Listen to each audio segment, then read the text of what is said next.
Dans cette vidéo, nous allons le voir la notion d'algèbre. Donc, on définit qu'est-ce que ça veut dire une algèbre. Soit X un ensemble quelconque non vide, soit X un ensemble quelconque non vide,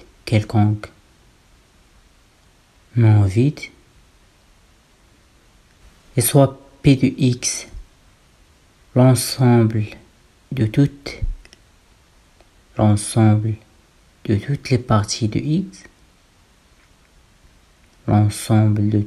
les parties de X, un sous-ensemble A de P de X appelé une algèbre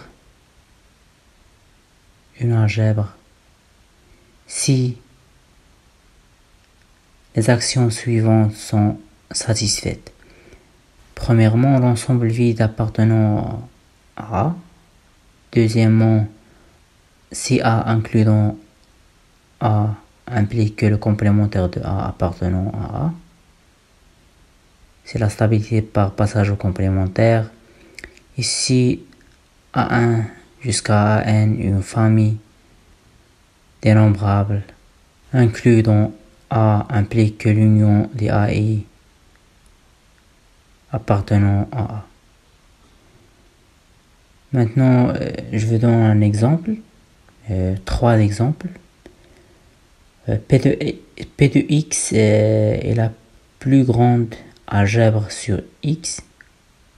P de X est la plus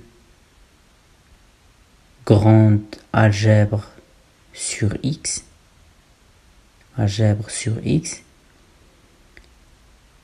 Voilà. L'ensemble vide et X est la plus petite algèbre sur X.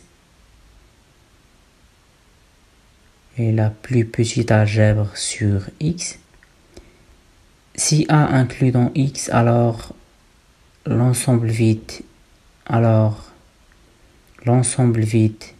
A et A complémentaire et X, c'est la plus petite algèbre sur X contenant A. C'est la plus petite algèbre sur X contenant A. Maintenant, je vais donner la définition d'algèbre engendrée par une famille.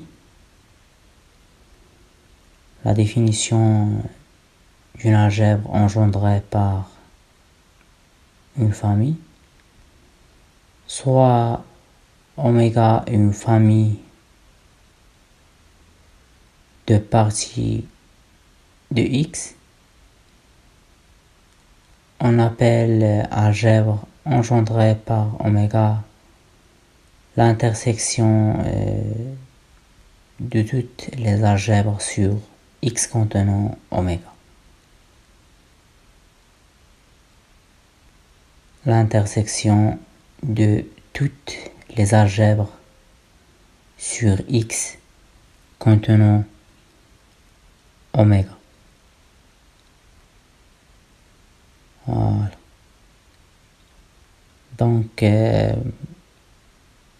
soit on a une famille de parties de X, de oméga 1, oméga 2, oméga 3, oméga 5. Ça c'est oméga 6 par exemple. C'est une famille d'éléments de X. Voilà. Oméga est une famille de parties de X.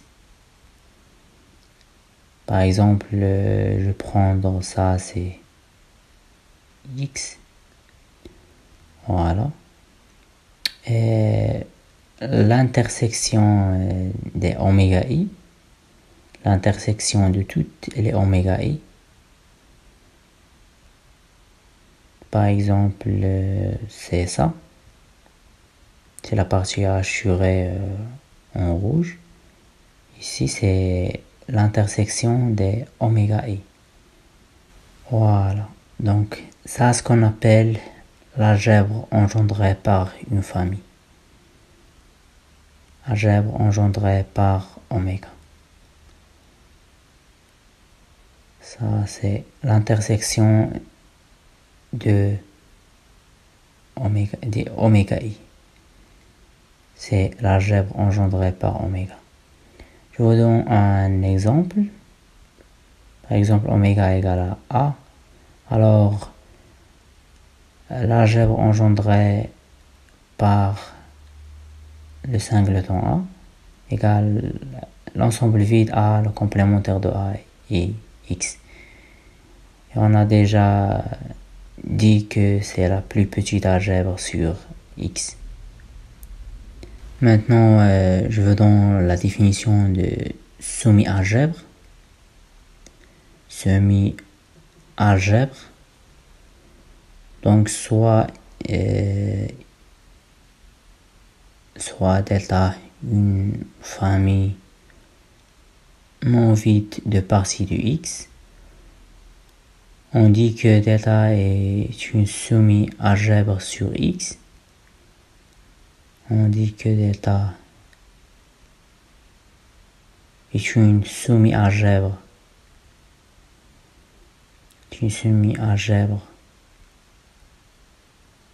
sur X si l'ensemble vide appartenant à SI est pour tout S1, S2 appartenant à SI, l'intersection des S1 et S2 appartenant aussi à SI.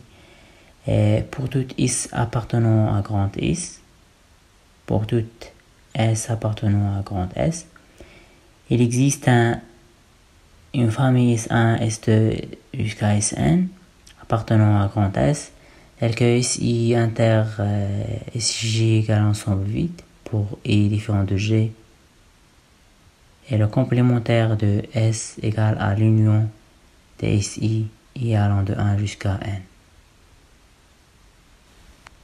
Par exemple, on a la famille des intervalles de R. Par exemple, on a la famille des intervalles de R. Autre exemple, si x égale à R au carré, S égale à I fois J, avec I et J deux intervalles. Voilà. Troisième exemple, si S égale l'ensemble vide, l'intervalle moins l'infini A, l'intervalle soumis ouvert B, C, l'intervalle ouvert D plus l'infini avec A et B, C et D sont des réels. Voilà. Donc maintenant, je vous donne une théorème. Donc, l'algèbre engendrée par une semi-algèbre delta coïncide avec la famille de toutes les réunions finies d'éléments 2 à 2 disjointes de delta. Delta coïncide avec la famille de toutes les réunions finies, avec toutes les réunions finies d'éléments 2 à 2 disjointes de delta, et l'algèbre engendrée par le semi-algèbre delta égale l'union des AI, l'union finie, avec AI appartenant à delta et l'intersection de AI et AG égale l'ensemble vide avec I différent de J. Pour la preuve, posons que A égale l'union des AI, l'union finie. Posons que A égale à l'union finie des AI, avec AI appartenant à S et AI inter AG avec I différent de G égale à l'ensemble vide. Et il est clair que S inclut dans A, par définition, et que tout algèbre contenant delta contient nécessairement A. Donc, voilà. Contenant delta coïncide nécessairement à A. Donc, il suffit de montrer que A est une algèbre sur X. C'est-à-dire, il suffit de vérifier les trois actions.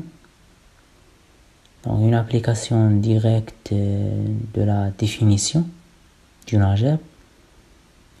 On a par définition l'ensemble vide appartenant à A. On a l'ensemble vide appartenant à A, c'est par définition.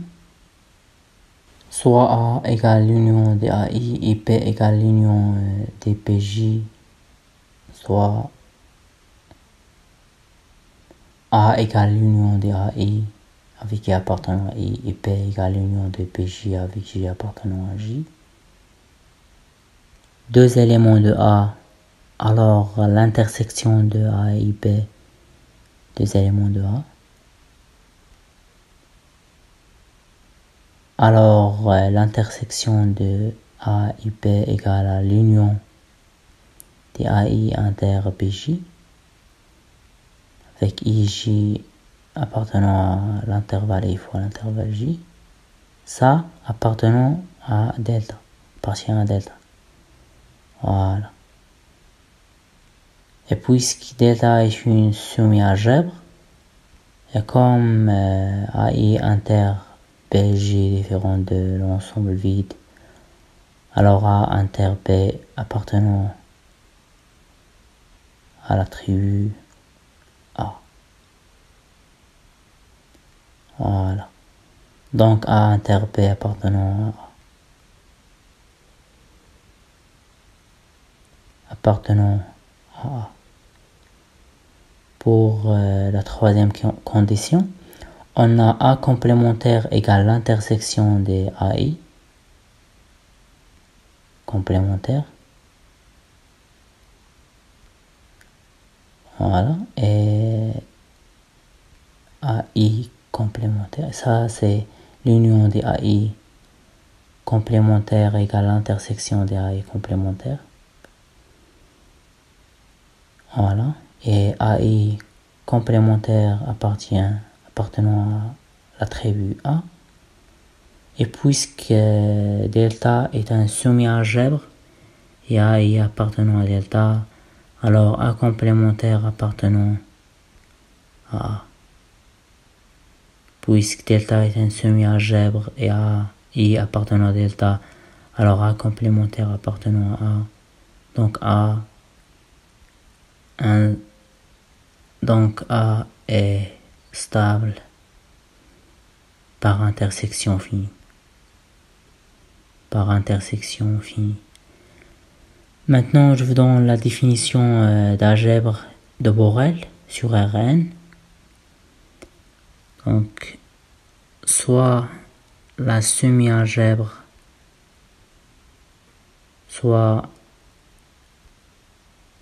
la semi-algèbre